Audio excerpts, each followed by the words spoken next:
সব কিছু এড়িয়ে আর সকল বাধা বিপত্তি পেরিয়ে এবার এসেছি ছোট বোনের বান্ধবীর বিয়ে খেতে। অবশ্য আমার আসার কোনো ইচ্ছেই ছিল না, কিন্তু বোনটা যে বড্ড জেদ ধরেছে আমাকে না নিয়ে আসবেই না।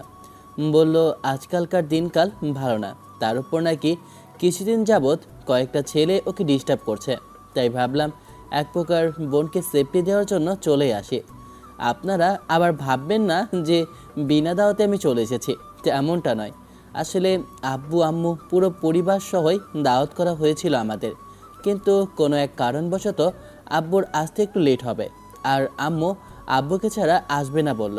আমাকে অবশ্য এক প্রকার জোর করেই পাঠালো, আর বোনকে একা ছাড়তে হবে ভেবেই আমি তাকে সাথে নিয়ে চলে আসলাম। আর আসার পর থেকে দেখছি বোন তার বান্ধবীদের সাথে আড্ডা আর গল্পে মেতে আছে। বোনের বান্ধবীকে সাজানো হচ্ছে, সেখানে গিয়ে আগে থেকে বসে আছে। বিয়ে বাড়িতে আসার পর আমাকে রেখে সেই যে বোনটা গেছে, তারপর থেকে আর কোনো খোঁজ খবর পাওয়াই যাচ্ছে না।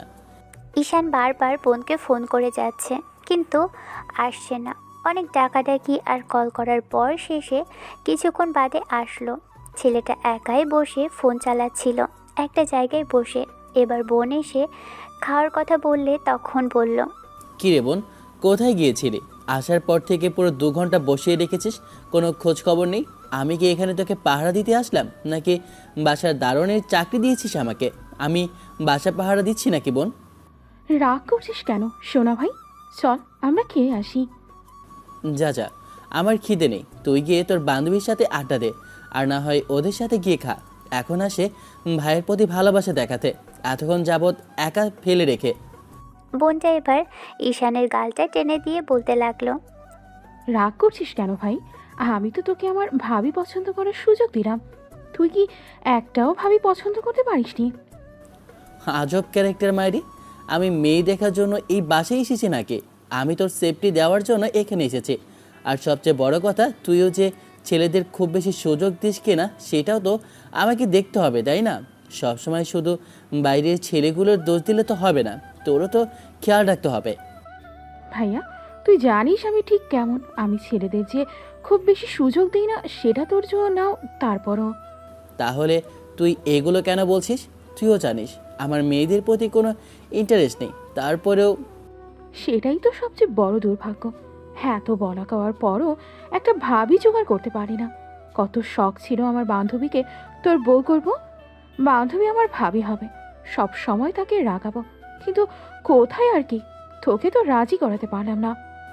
মস্করা করিস না তো বোন, এমনিই বলছিস বল, কিন্তু যার বিয়ে তার বিয়ের দিন এসে বলছিস তাকে তোর ভাবি বানাবি? আর তুই সত্যি করে বল তো বোন, তোর বান্ধবীকে বললে কখনো সে রাজি হতো? একটা বেকার ছেলে, তার উপর হ্যান্ডসাম স্মার্ট, দেখতে সুন্দরও না, তার সাথে কেউ কখনো বিয়ে করে? তোর বান্ধবীকে একবার দেখেছিলাম, তখন কি ঝামেলাটা এনে করলো আমার সাথে সেদিন। এই মেয়ে যার ঘরে যাবে একদম তাকে ভাজা ভাজা করে ফেলবে। এখন চুপ থাকতো। তুই রাগ করছিস কেন? আমার খুব ইচ্ছে ছিল জানিস, আমি আব্বু আম্মুকে বলেছিলাম যে সাহারাকে আমাদের ঘরের বউ করতে, কিন্তু তুই তো রাজি হলি না বিয়ে করতে। তুই চাইলি না, আর সেখানে সাহারা তো দূরে বাবার। ঈশান কিছু একটা ভেবে ওর বোনের হাত ধরল, তারপর খাবার টেবিলের দিকে গেল।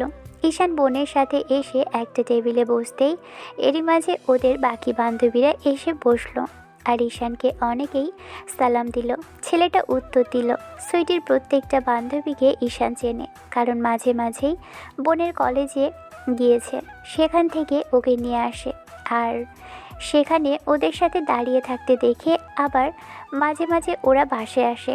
কিন্তু ছোট বোন হিসেবে ঈশান ওদের সাথে কথা বলে।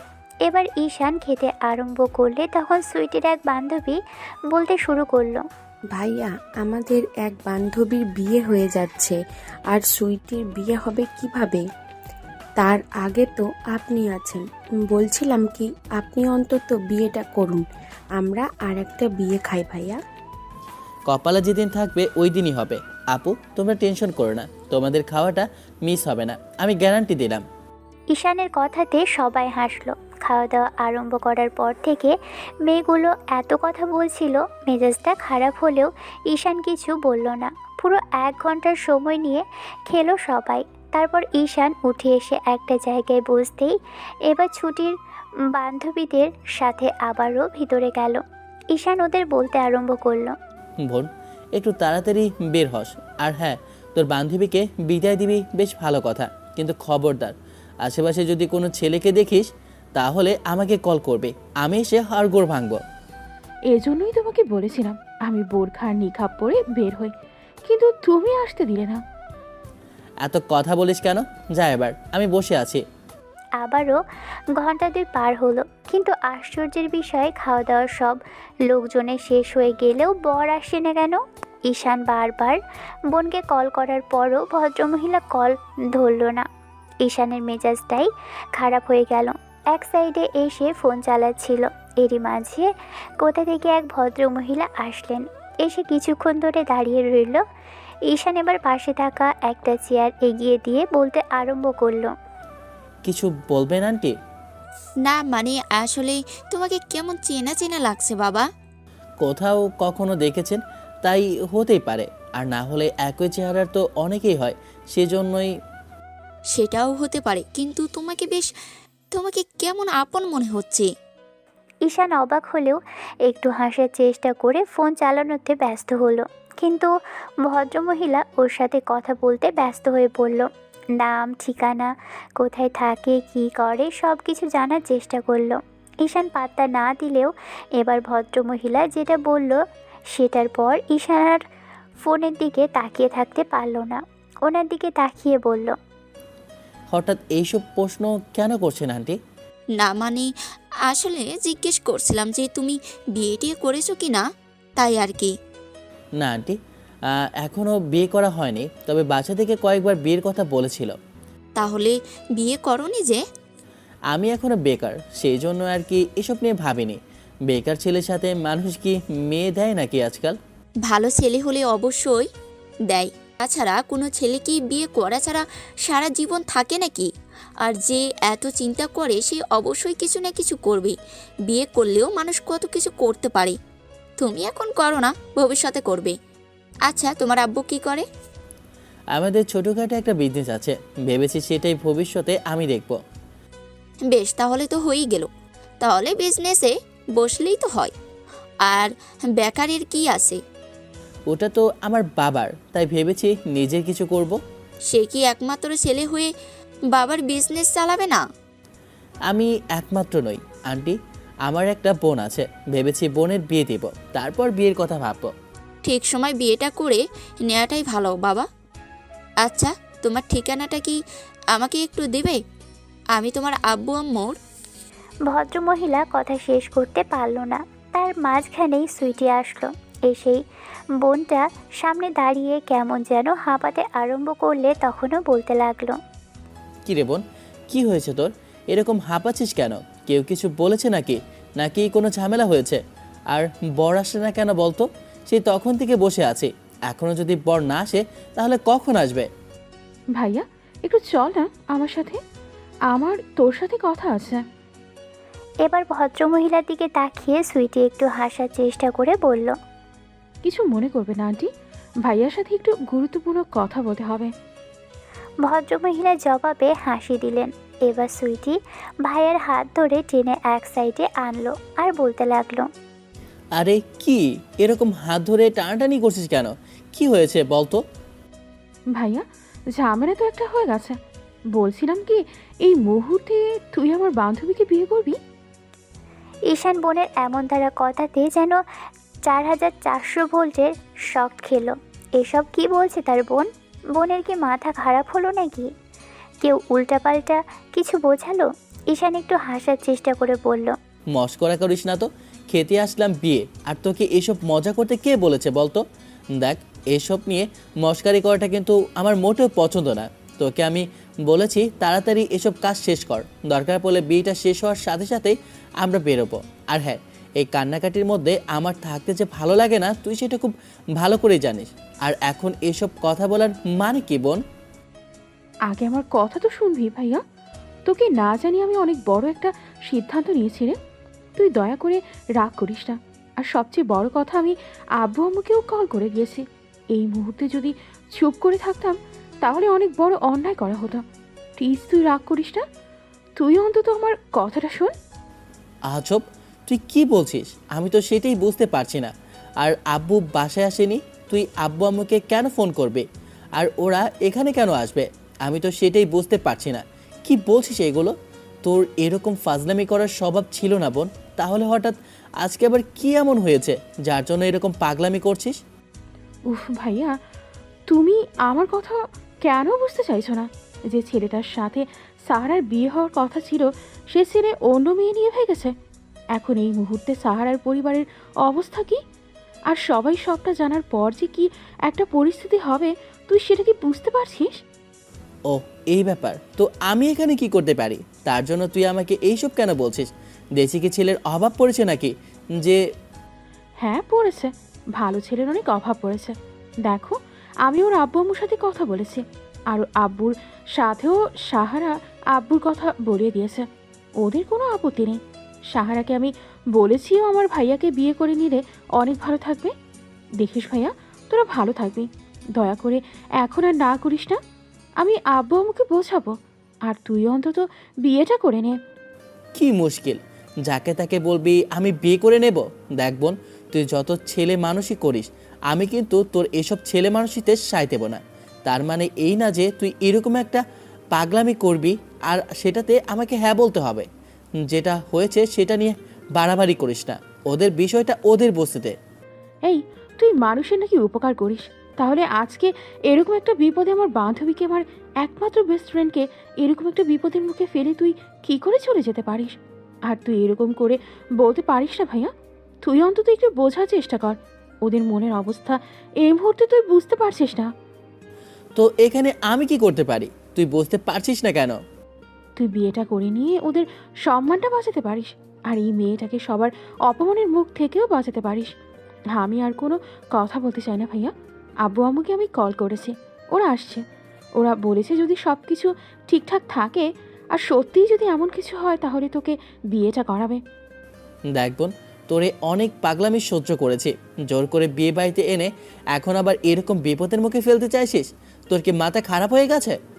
কারো কোনো মাথা খারাপ হয়নি। আব্বু আম্মু আসলে সবটা বুঝতে পারবি। কার মাথা খারাপ হয়েছে আর কে কি বুঝতে পারবে? আব্বুর কণ্ঠস্বর শুনে ঈশান পাশে তাকাতেই দেখলো আব্বু আম্মু দাঁড়িয়ে আছে। দুজনেই দাঁড়িয়ে থাকতে দেখে ঈশান তাড়াহুড়ো করে সামনে গিয়ে কিছু বলতে যাবে, তার আগেই আব্বু ওর কাঁধের উপর হাত রেখে বলতে লাগলো, আমি তোমার বোনের থেকে সব শুনেছি। এই মেয়েকে তোমার বোন আগে থাকতেই পছন্দ করত। আমাকে অনেকবার বলছিল সারার আব্বু আম্মুর সাথে কথা বলতে। আর আজকে যখন সেই সুযোগটা এসেছে, আমি হাতছাড়া করতে চাইছি না। লে হালুয়া, মেয়ের মতো কি তোমার মাথা খারাপ হয়ে গেল আব্বু? তোমার মেয়ে না হয় ছেলে মানুষই করতে পারে, তাই বলে তোমরা যে এরকম করবে আমি ভাবতেও পারিনি। দেখো আব্বু, এই পরিস্থিতিতে ওরা ইচ্ছে করে পড়েনি, আর ওদের এখান থেকে বের হতে হবে। ওরা কি চেয়েছিল এরকম কিছু হোক? তাছাড়া আমরা তো তোমাকে বিয়েটা করাতেই চেয়েছিলাম, কিন্তু তুমিই তো করতে চাইছিলে না। তাই ভাবছি যে আজকে জোর করে হলেও তোমাকে এখান থেকে বিয়ে করে নিয়ে যাব।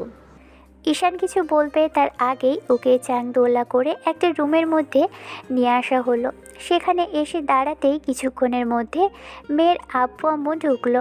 ঈশান সেটা দেখেই বুঝতে পারলো, কারণ ওদের মুখের অবস্থা খুবই বাজে আর খুবই খারাপ। এবার মেয়ের বাবা এসে শুনলো যে এটাই ছেলে, তখন আব্বুর সাথে উনি কথা বললেন। আব্বুর গরম চোখ দেখেই ঈশান আর কোনো বারণ করতে পারলো না, কোনো কিছু বলতেও পারলো না। এবার মেয়ের বাবা ঈশানের আব্বুর হাত ধরে কিছুক্ষণ কান্নাকাটি করতেই আব্বু ভদ্রলোককে আশ্বস্ত করলো। লোকটা ঈশানের দিকে ফিরল, আর তারপর কিছু বুঝে ওঠার আগেই ওর সামনে মাথা নত করতেই গেলেই ঈশান লোকটাকে ধরে ফেললো আর বলতে লাগলো, কি পাগলামি করছেন আঙ্কেল? আপনারা তো আমাকে উভয় সংকটে ফেলে দিচ্ছেন। একই তো, আমি আপনাদের মেয়েকে তেমন করে চিনিও না, জানিও না, তার উপর আপনারাও আমাকে চেনেন না। তাড়াহুড়ো করে কোনো কাজই ভালো হয় না। আমি বলছি কি, যেটা হয়েছে সেটা। বাবা, তুমি অন্তত এই মুহূর্তে আর না করো না। আমরা তোমাকে অনেক আগে থেকেই চিনি। তোমার আব্বু আমার বেশ ভালো পরিচিতি। তোমার আব্বু যেহেতু একবার এগিয়ে এসেছে, আর সবচেয়ে বড় কথা আমার সম্মানটা আমার কাছে আগে। আমি জানি তুমি কখনো খারাপ হতে পারো না, কারণ একজন আদর্শবান বাবা তার ছেলেকে কিভাবে মানুষ করতে পারে সেটা আমি জানি। দয়া করে এই মুহূর্তে তুমি আর বারণ করো না। আমি কথা দিচ্ছি, আমার তোমাদের ওপর কোনো অভিযোগ থাকবে না। আমার মেয়ে সব মানিয়ে নেবে। অন্তত একবার আমাকে, আমার মেয়েটাকে অন্তত অসম্মানের হাত থেকে বাঁচাও। আমি তোমার কাছে হাত জোড় করি। আঙ্কেল প্লিজ এরকম করে বলবেন না। তোমার এত কিসের সমস্যা আমি তো বুঝতে পারছি না। আব্বু, তোমার কারোর সাথে রিলেশন নেই, তাহলে এই মেয়েকে বিয়ে করতে তোমার সমস্যা কোথায়? না হয় দেখে শুনে বিয়ে হতো, সেখানে হুটহাট করে হচ্ছে। মেয়েকে তুমি আগেও দেখেছো, দেখতে মাশাআল্লাহ। তারপর ব্যবহার আচরণ এতটাও খারাপ নয় যে বিয়ে করা যাবে না। আর মেয়ের বাবা যেখানে করজোড়ে অনুরোধ করছে, এত বারণ করার কি আছে? নাকি তোমার অন্য কোনো সমস্যা আছে? সত্যি করে বলো তো। ব্যাস, ঈশানের মেজাজটাই খারাপ হয়ে গেল। একে রে, বাবা হয়ে এত সব কথা বলছে, তার উপর এখন এমন একটা কথা বলল, সবার সামনে লজ্জায় মরে যেতে ইচ্ছে করছে, মাথাটা কাটা যাচ্ছে। অন্য সমস্যা থাকলে তো সেটা নিয়ে চিকিৎসাই করাতো, তাহলে কি হারবাল না খেয়ে চুপ করে থাকতো? ঈশান এবার একটু রাগী কণ্ঠে বলতে লাগলো, বিয়ে নিয়ে তোমাদের যখন এতই কথা, তাহলে বিয়ে করব। কিন্তু একটা কথা, এই মেয়ে যদি পরবর্তীতে বলে হঠাৎ করে আমার সাথে বিয়ে দিয়ে তার জীবনটা নষ্ট করেছে, সে ডিভোর্স চায়, তাহলে কিন্তু সব দায়ভার তোমাদের। কোনো সমস্যা নেই বাবা, তুমি আমার মেয়ের সাথে চাইলে কথা বলতে পারো। আমি ওকে সবটা বলছি, ও রাজি আছে। হ্যাঁ আঙ্কেল, আপনার মেয়ের সাথে আমার এর আগেও একবার কথা হয়েছে, যে পরিমাণে ঝগড়া আমার সাথে করেছে। এবার বোন ঈশানকে একটু ধাক্কা মারতেই ঈশান হ্যাঁ সূচক উত্তর দিলে সবাই নিচে চলে গেল। আধা ঘন্টার মধ্যে ঈশানের জন্য পাঞ্জাবি আর পাজামা, প্রয়োজনীয় যা যা লাগে সব কিছু এনে ওকে দিতেই ছেলেটা পরে রেডি হয়ে নিল। মনে হচ্ছে ও একটা বলির বকরি, না হলে আসলো বিয়ে খেতে, আর সেখানে কিনা বিয়ে করতে হবে। আব্বু আম্মু বলিহারি কি থেকে কি ভাবলো, একটা অচেনা মেয়ের সাথে ওর বিয়ে দিচ্ছে। কেমন যেন ওর কিছু স্বপ্নের মতো লাগছে সব কিছু। ঈশানকে নিয়ে স্টেজে বসানো হলো, মেয়েরা বাবা সবার সামনে ঘোষণা করলো, আপনারা এতক্ষণ যাবৎ অপেক্ষা করে আছেন বিয়েটা দেখার জন্য, তার জন্য আমি অসংখ্য কৃতজ্ঞ। আপনাদেরকে আমি একটা কথা জানিয়ে দিতে চাই, এতক্ষণ যাবৎ বর্ণা আসার কারণটা হচ্ছে বরের সাথে আমার ওই কথা বলছি, ফোন করে তাকে আসতে বারণ করেছি। এখন প্রশ্ন করতে পারেন এরকমটা করার কারণ কি? আসলে আমার মেয়ে আর এই ছেলেটা দুজনকে পছন্দ করে, এক প্রকার ভালোবাসে বলতে পারেন। মেয়ে রাজি ছিল না বিয়েতে, আর হুটহাট করে বিয়েটা ঠিক করে ফেলার কারণে মেয়ের সাথে এক প্রকার মনোমালিন্য চলছিল। তারপর যখন ভাবলাম মেয়ে সুখটাই আমার কাছে সব, কে কি করে কান্না করে সেটা বড় কথা নয়, তবে মেয়ে যার কাছে ভালো থাকবে আমি তার সাথে বিয়েটা দিব। বাবা মেয়ের কাছে সবচেয়ে গুরুত্বপূর্ণ হচ্ছে তার সন্তান। সন্তান যদি ভালো থাকে সেটাই সবচেয়ে বড়। আর ছেলেটাও তো আমাদের চেনা পরিচিত, তাই ভেবেছি মেয়ে যাকে পছন্দ করে তার সাথেই বিয়ে হবে। তাই আমিও ওদের সম্পর্কটাকে মেনে নিয়ে এই বিয়েতে মত দিয়েছি। কাজী সাহেব, আপনি বিয়ের কাজ শুরু করেন। ঈশান অবাক হলো মেয়ের বাবার এরকম কথা শুনে। কি আশ্চর্য বিষয়, লোকটা কী সব আজে বাজে কথা বলল। ঈশান মেয়ের দিকে তাকালো, মেয়েটা ইয়া বড় একটা ঘোমটা দিয়ে হাত আরেক হাতের উপর রেখে বসে আছে, হাতে মেহেদি দিয়ে রাঙানো হয়েছে, কত সুন্দর করে সাজানো হয়েছে মেয়েটাকে। কিছুক্ষণের মধ্যেই বিয়ের কাজ শুরু হতেই ঈশান খেয়াল করলো সামনে দাঁড়িয়ে আছে ওরই এক গাদা পশ্চাৎ বান্ধবী, সব কয়টা দাঁত কেলিয়ে হাসছে। হায় আল্লাহ, এদের আবার কে ডাকলো? এবার ঈশান বোন আর আম্মু আব্বুর দিকে তাকাতেই বোন একটা ডেভিল হাসি দিয়ে কানে কানে বলল, বিয়ে করেছিস আর তোর ভুজুম ফ্রেন্ডগুলো জানাতে পারবে না, সেটা হলে কি ওদের খারাপ লাগবে না বল? ঈশান একটু হাসার চেষ্টা করলেও এবার বিয়ের কাজ সম্পন্ন হতেই বন্ধুরা এসে ঈশানকে কংগ্রেস করতে লাগলো। ওরা বেশ হাসি খুশি থাকতে লাগলো। তখন ঈশান ওর শ্বশুরকে বলল বন্ধুদের খাওয়া দাওয়ার ব্যবস্থা করতে। ঈশান আরও খেয়াল করলো ওদের আরও কিছু আত্মীয় স্বজন চলে আসছে। এরকম শর্ট টাইমে এত কিছুর আয়োজন দেখেই যেন মনে হচ্ছে ওটা আগে থেকেই জানতো যে ঈশানের বিয়েটা আজকে এ বাসাতেই হচ্ছে, তাই সবাই বিয়ে খেতে এসেছে। যাই হোক, আরও 2 ঘন্টা টাইম নিয়ে তারপর কনে বিদায়ের সময় হলে মেয়েটা প্রচুর কান্নাকাটি করলো। প্রচুর বলতে প্রচুর, এক প্রকার মাটিতে গড়াগড়ি খেয়ে পড়ার মতো অবস্থা। শেষে মেয়ের আব্বু ঈশানকে হাত ধরে অনেক কথাই বলল। প্রত্যেক গল্পে যেমন কথা শোনেন, আমার মেয়েকে ভালো রাখবে, আমার মেয়েকে দেখে রাখবে, কখনো বকা দিও না, এই সেই। তাই এই কথাগুলো আর উল্লেখ করলাম না। গাড়িতে বসানোর পর মেয়েটা ফুপিয়ে ফুপিয়ে কাঁদতে লাগলো। তখন ঈশান ওর দিকে টিস্যু এগিয়ে দিতে মেয়েটা নাকের জল মুছে চোখের জলে ধরল। সারা রাস্তা ঈশান আসলো আর ভাবলো ওর পাশে যে মেয়েটা আজকে বসে আছে সেই ওর বউ, চিরদিনের সাথী। ওর সাথে সারাটা জীবন কাটাতে হবে। আদৌ কি সারা জীবন কাটাতে পারবে? এই মেয়েটাকে দেখেছিল ঈশান, দেখতে বেশ মাশাআল্লাহ, যে কোনো ছেলেরই পছন্দ হবে। তার উপর সব সময় মুখে একটা মিষ্টি হাসি লেগেই থাকে। কিন্তু ওর সাথে কি আদৌ মানিয়ে নিতে পারবে? বিয়ে একজনের সাথে ঠিক হয়েছিল, আবার সেই ছেলে পালিয়ে যাওয়ার পরপর অন্য ছেলের সাথে বিয়ে। এদের কি করে খেতে কোনো কাজকর্ম নেই? জোর করে একজনের সাথে বিয়ে ঠিক করবে, আবার পরবর্তীতে আরেকজনের কাঁধে তুলে দিবে। কথাগুলো ভাবতেই ঈশান দীর্ঘশ্বাস একটা ফেলল। বাসার সামনে এসে যখন পৌঁছলো, খেয়াল করলো মেয়েটা ওর কাঁধের উপর মাথা ঠেকিয়ে ঘুমিয়ে পড়েছে। যখন সে ঘুমিয়ে পড়েছে, ঈশান বুঝতে পারেনি। এত ঘুমকাতুরে মেয়ে ঈশান কখনো দেখেনি। সে রাস্তাতেই ওর কাঁধে মাথা রেখে ঘুমিয়ে পড়েছে। ঈশান গাড়ি থেকে বের হচ্ছে না দেখে সবাই নেমে গিয়ে তারপর ওর গাড়ি দরজাটা খুলতেই খেয়াল করলো বউ ওর কাঁধে মাথা রেখে ঘুমিয়ে আছে, তার উপর ওর একটা হাত জড়িয়ে ধরে রেখেছে। তখন আম্মু ঈশানকে উদ্দেশ্য করে বলল, আব্বু, এত লজ্জা পাওয়ার কিছু নেই, আর বউকে কোলে নাও, ভেতরে চলো। ঈশান মাথা নেড়ে হ্যাঁ সূচক উত্তর দিল। তবে লজ্জা লাগছে, সবার সামনে কিনা নিজের বউকে কোলে নিবে। সবার আড়ালে আদর করার সময় নিলে সেটার বিষয় আলাদা, কিন্তু এখন এই পর্যায়ে মেয়েটাকে কোলে নিবে ভেবেই কেমন যেন লাগছে। ঈশান আলতো করে মেয়েটাকে ছাড়িয়ে নেওয়ার চেষ্টা করলেও ও আরও আষ্টে পিষ্টে ঈশানকে জড়িয়ে ধরল। মেয়েটা ওকে শক্ত করে জড়িয়ে ধরেছে। ঈশান আর উপায় না পেয়ে কোনো রকমে মেয়েটাকে কোলে করেই তারপর গাড়ি থেকে নেমে কোলে ওঠালো। মেয়েটা ঈশানের গলাটা জড়িয়ে ধরে রেখেছে আর বুকের মধ্যে মুখ লুকিয়ে রেখেছে, কিন্তু এখনও মেয়েটার মুখ দেখা যাচ্ছে না। ওর গরম নিঃশ্বাস ঈশানের বুকে পড়ছে।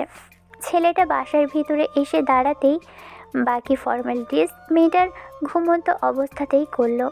তারপর রুমে এসে ঈশান আরেক দফা অবাক হলো, কারণ রুমের এই অবস্থা কী করে হলো, কী করলো? এটা তো ওর রুম, কিন্তু এখানে বাসর ঘর কে সাজালো? বিষয়টা ভেবেই ঈশান বোনের দিকে ফিরতেই খেয়াল করলো বোন মিষ্টি মিষ্টি হাসছে। এবার বন্ধুরা এসে দরজার সামনে দাঁড়ালো। ঈশান মেয়েটাকে বেডে শুইয়ে দিতেই বোন এসে ওর গায়ে একটা চাদর টেনে দিয়ে তারপর ওদেরকে নিয়ে বাইরে বেরোলো। সবাই বাইরে এসে দাঁড়ালে বোন দরজাটা কোনো রকম লাগিয়ে দিতেই এবার ঈশান বোনের কান ধরে বলতে লাগলো, সত্যি করে বলতে এই বিয়েটা কি আমার সাথে হওয়ার কথা ছিল, নাকি ওর বিয়ে যার সাথে ছিল সে পালিয়ে গেছে? তোদের এরকম কর্মকাণ্ড দেখে কিন্তু আমার মনে হচ্ছে এই বিয়েটা ওর সাথে আমারই হবার কথা ছিল। মনে কর তোর সাথে হবার কথা ছিলই না, আর সেই ছেলেটা পালিয়ে গেছে। তুই না হয় তোর বউয়ের মুখ থেকে শুনে নিস। তাহলে এই শর্ট টাইমের মধ্যে এরকম করে বাসর ঘর কে সাজালো? যখন ওর বাসা থেকে আব্বু আম্মুকে আমি কল করলাম, তার আগেই তোর বন্ধুদের কল করেছিলাম। ভাইয়ারা বললো যে মার্কেটে আছে। তখন আমি ওদের টাকা পাঠানোর কথা বলে ওরা যখন শুনলো যে তোর বাসর ঘর সাজাতে হবে আর তোর বিয়ে হবে, তখন ওরাই জোর করে ফুল টুল নিয়ে বাসায় এসেছিল। এই জন্যই তো ওদের বাসর ঘর সাজাতে গিয়ে লেট হলো, তাই ওরা বিয়ের সময় গিয়েছিল। লে হালুয়া, আমার বিয়ের আমিই জানি না, তাছাড়া সবাই জানে। তবে যাই বলিস, ভাবি কিন্তু জোশ হয়েছে। আমার বউকে আমি দেখলাম না, তোরা কোথায় থেকে দেখলি? কোথায় থেকে দেখবো আর, আমাদের ছোট্ট আপুটা আমাদের ভাবির একটা মিষ্টি ফটো পাঠিয়েছিল, সেটা থেকে দেখলাম। অবশ্য তোদের একসাথে মানাবে বেশ ভালো। দেখিস তোদের ভেতর থেকে যেটা বেরোবে না, একদম হুবহু কপি। বন্ধুরা সবাই কথাগুলো বলে হাসতে লাগলো। এরই মাঝে সবাই নিচে আসলো। তারপর বেশ একটা আলোচনা সভার মতো শুরু হলো। ঈশান বসে রইল চুপচাপ। এবার আবু বলতে শুরু করলো। শোনো, হুটহাট করে বিয়ে হলো, তাই আমি ওদেরকে বলে এসেছি 1 সপ্তাহ পরে তোমাদের একটা রিসেপশনের অনুষ্ঠান। এর মধ্যে একটু তোর জোরের ব্যাপার স্যাপার আছে, তাই ওদের কাছ থেকে একটু সময় নিয়েছি।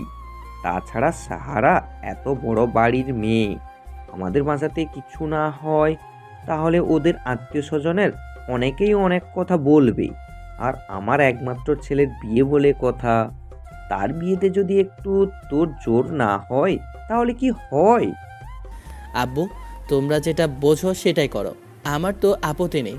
আমি যেহেতু বিয়েটা করতে পেরেছি, তাহলে এগুলো আর আমার কাছে কি এমন বাধা হবে বলো? তবে একটা কথা, জোর করে বিয়ে করালে 2 দিন পরে যেন তোমাদের বৌমা না বলে যে তার স্বামী বেকার। তুমি এত টেনশন করছো কেন? তোমার আব্বুর অফিস আছে না? আর সবচেয়ে বড় কথা, মেয়ের বাবা কি বলেছে জানো? একমাত্র মেয়ে, তার সব কিছুই তো এখন তোমার। আর সবচেয়ে বড় কথা হচ্ছে যে ওর আব্বু নিজে বলেছে মেয়ের জামাইয়ের জন্য নতুন বিজনেস করার প্রয়োজনীয় হেল্প তিনি করবেন। এরপরও কি তুমি নিজেকে বেকার বলবে? আম্মু, তুমি ওনাকে বলতে পারোনি যে শ্বশুরের টাকা চলবে, তেমন ছেলে তোমার নয়? ঠিক আছে, আমাদের অফিস তো আছে। তাছাড়া শ্বশুরে যদি কিছু দিতে চায় সেটা খুশি হয়ে দিবে। যৌতুক কিংবা তার থেকে নেওয়ার কি হলো? এখানে জোর করে তো কিচ্ছু চাওয়া হয়নি, তোমাকে খুশি হয়ে দিচ্ছে। আর তার কোনো ছেলে নেই, একমাত্র বিয়ে দিচ্ছে, তাহলে কেনই বা দিবে না বলো?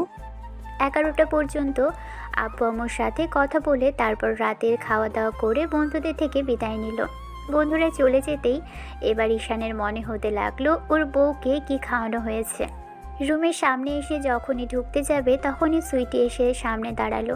ঈশান তখন ওর হাতে মানিব্যাগটা ধরিয়ে দিয়ে বলল, তুই কি করতে চাইছিস সেটা আমার খুব ভালো করে জানা আছে। এখানে যত আছে নিয়ে নে, আর না হলে কাঠ থেকে বের করে নিস। আর শোন, তোর বান্ধবীকে রাতের খাবার খাইয়ে দিয়েছিস? বান্ধবী কথাটা শুনে বোনটা একটু ভ্রু কুঁচকে তাকালো, আবার পরক্ষণে মুচকি হেসে বলল, বান্ধবী কি বলছিস ভাইয়া? ও তো তোমার বউ। এখন বলো তোর ভাবি, ভাবি কথাটা বলো। ওই হলো তোর ভাবি। এখন বল, খাবার দিয়েছিলি কেনা? হ্যাঁ, নিজ হাতে খাইয়ে দিয়েছে আম্মু। তোমাকে এত টেনশন করতে হবে না। যাও গিয়ে এখন বাসরটা সারো। জোর করে যেমন আমাকে বিয়েটা করালি, তেমন করে তোকে তাড়ানোর ব্যবস্থাটাও আমি খুব তাড়াতাড়ি করছি, তুই টেনশন করিস না। আমাকে বাসা থেকে তাড়ানো এত সহজ না। আর তোমার বাচ্চা কাচ্চার মুখ না দেখে আমি এখান থেকে যাচ্ছি না। ঈশান বোনটার কানে ধরতে গেলে দৌড়ে পালালো বোনটা। ঈশান দরজা ঠেলে ভিতরে ঢুকলো। মেয়েটার কোনো হেলদোল নেই, আবার ঘুমিয়ে পড়লো কিনা কে জানে। ঈশান মেয়েটার সামনে এসে দাঁড়ালো, মেয়েটা উঠল না, তবে হাত মোচড়াতে লাগলো। মিনিট 5 দাঁড়িয়ে থাকার পরও যখন বুঝতে পারলো মেয়েটা ওর সাথে কোনো কথাও বলতে চায় না, আর না ওকে সালাম করতে চায়, তার মানে ঈশান যেটা ভেবেছিল সেটাই হয়েছে। সম্মান হারানোর জন্য করেছে বিয়েটা। আর সবচেয়ে বড় কথা, ওকে মানার হলে তো পায়ে হাত দিয়ে সালাম করতেই আসতো, না হলে কোনো কথা বলতো। হয়তো কথাটাও বলতে চাচ্ছে না। কথাগুলো ভেবেই ঈশান একটু তাচ্ছিল্য করে বলল, শুনুন, আমি ওসব নাটক করতে পারবো না। অন্য সব গল্পের মতো বেড ছাড়া আমার ঘুম হয় না। বেডের এক সাইডে আমাকে ঘুমাতেই হবে। আপনার যদি সমস্যা হয় তাহলে মাঝখানে কোলবালিশ দিয়ে রাখবেন। আর ভয় নেই, আমি আপনার উপর হামলে পড়ব না। যাই হোক, বিয়ে করার আগে আপনার সাথে আমার কথা বলা উচিত ছিল। এখন এই মুহূর্তে আমার তাই মনে হচ্ছে। তারপরেও আমার আব্বু আম্মু আপনার সাথে বিয়ে না দিয়ে ছাড়তো না, সেটা আমি খুব ভালো করে জানি। সেজন্য বিয়েটা করা। আপনি যেমন মান সম্মান বাঁচাতে গিয়ে বিয়েটা করেছেন, তেমনি আব্বু আম্মুর জোরাজুরিতে আমাকেও করতে হয়েছে। যাই হোক, আপনার যদি আমার সাথে থাকার ইচ্ছা না থাকে আর বিয়েটা না মানেন, সেটা আমাকে খুব সহজ ভাষায় বলে দিতে পারেন, আমার কোনো আপত্তি নেই। আর হ্যাঁ, যদি থাকতে চান সেক্ষেত্রে বলবো বিয়েটা হুটহাট করেই হয়েছে। আমি জানতাম না আজকে এরকম একটা পরিস্থিতিতে আপনার বিয়ে খেতে গিয়ে শেষে আপনাকে বিয়ে করে আসতে হবে। আমাকে সময় দিতে হবে। দিনমোহরের সম্পূর্ণ টাকাটাই আমি পরিশোধ করে দেব, কিন্তু নিজে ইনকাম করে দেব। ঈশান কথাগুলো বলেই মেয়েটার সামনে উল্টো দিকে ফিরে শুয়ে পড়তেই মেয়েটা একটু হকচকিয়ে গেল। তারপর সেকেন্ড পরই ঈশানের থেকে পিছিয়ে যেতে ছেলেটা বুঝতে পারল মেয়েটা ওর থেকে সরে যাচ্ছে। তাতেই বোঝা হয়ে গেল এই মেয়েটা ওর সাথে কতটুকু থাকতে চাই। ঈশান লাইট অফ করেনি দেখে এবার মনে হতে লাগলো মেয়েটা যদি ভয় পাই, তাই বলল, আপনার উপর দিয়ে অনেক ধকল গেছে। আমিও অনেকক্ষণ এইসব বিষয় নিয়ে ঝামেলায় ছিলাম। ভালো লাগছে না, ঘুমিয়ে পড়েন। যদি মনে হয় লাইটটা অফ করা ছাড়া ঘুম আসবে না, তাহলে নিজেকে লাইটটা অফ করে দিবেন। মেয়েটা কোনো কথাই বলল না ঈশানের সাথে। তাতে ঈশানের মনে হলো মেয়েটা আর যাই হোক এই বিয়েটা মানতে চায় না। তাছাড়া বিয়েটা যদি মানতই তাহলে ওর সাথে অন্তত একটু কথা তো বলতোই। এই মেয়ে এত চুপ থাকার মেয়েই না। ঈশান সেটা খুব ভালো করেই জানতে পেরেছে কিছুদিন আগে, কারণ 6 মাস আগেই ওর সাথে বেশ কথা কাটাকাটি হয়েছিল মেয়েটার। সেদিন বাসে আসার সময় ওই মেয়েটার সাথে ধাক্কা লেগেছিল, আর মেয়েটা পড়ে যেতে নিলে ঈশান ওর কোমর জড়িয়ে ধরে ফেলেছিল যেন পড়ে না যায়। তাতে মেয়েটা হাজারটা কথা শুনিয়েছিল। তারপর বোন এসে ওকে বললে ঈশান জানতে পারে যে এটা ওর বোনের বান্ধবী। যাই হোক, সকল জল্পনা কল্পনা কাটিয়ে পুরো রাতটা শেষ হলো। পরপর ঘুম ভাঙলো কারো মিষ্টি কণ্ঠস্বর শুনে। এবার ঈশান তাড়াহুড়ো করে উঠে বসলো, কারণ সামনে কেউ একজন বসে আছে। সেটা কোনো রকম একটু দৃষ্টিগোচর হতেই তাড়াহুড়ো করে উঠে বসে দেখলো সামনে একটা হুড়পড়ি বসে আছে। ঈশান কিছু একটা বুঝতে পেরে এবার নিজেই নিজের গায়ে চিমটি কাটলো। তারপর একটু ব্যথা পেতেই বলতে আরম্ভ করলো, সে কি, আপনার না কাল বিয়ে ছিল? আপনি এখানে কি করছেন? আর আমার রুমে এই সাত সকালে কেন? মেয়েটা কি একটা ভেবে কিছুটা লজ্জা পেয়ে পেটের এক সাইডে বসে বলতে লাগলো, কাল বিয়ে হবার কথা ছিল আর হয়েছে, কিন্তু সেটা আপনার সাথে। এখন কথা না বাড়িয়ে উঠুন, আর আপনার জন্য চা নিয়ে এসেছি। এটা খেয়ে এখন ফ্রেশ হয়ে নিন। সবাই নিচে অপেক্ষা করছে, আপনাকে খেতে যেতে বলল আম্মু। সবই ঠিক আছে, কিন্তু আপনার আম্মু আসলো কোথা থেকে এখানে?